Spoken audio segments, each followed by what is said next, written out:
ஆரணி சுற்றுவட்டார பகுதிகளில் பெய்த கனமழை காரணமாக ஜவ்வாது மலையில் உள்ள பீமன் அருவியில் நீர்வரத்து அதிகரித்துள்ளதால் பொதுமக்கள் செல்ல வேண்டாம் என்று வனத்துறை அறிவுறுத்தியுள்ளது. கூடுதல் தகவல்களோடு இணைக்கிறார் செய்தியாளர் கௌரிசங்கர்.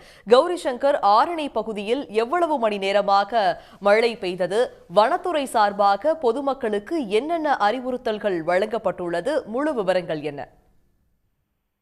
தமிழகத்தில் திருவண்ணாமலை, வேலூர், ராணிப்பேட்டை ஆகிய மாவட்டங்களில் வருகின்ற 16ஆம் தேதி வரை மழைக்கு வாய்ப்பு உள்ளது என சென்னை வானிலை மையம் தெரிவித்து வந்தது.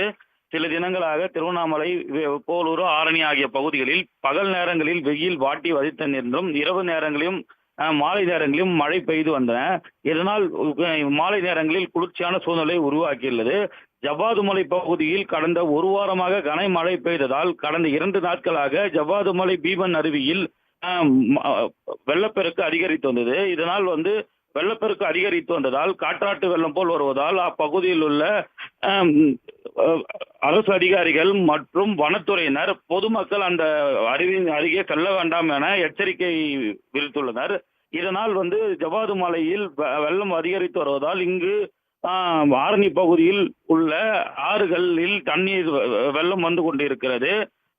குறிப்பாக செண்பகத்தோப்பு அணை ஒரு சில அடிகள் நிரம்பி வருகிறது. இதனால் ஆரணி பகுதியில் உள்ள கமண்டல நாக நதியில் வெள்ளம் வரத்துக்கான வாய்ப்புகள் உள்ளன. இந்த தொடர் மழை காரணமாக நீர்நிலைகள் நிரம்பி வருகின்றன.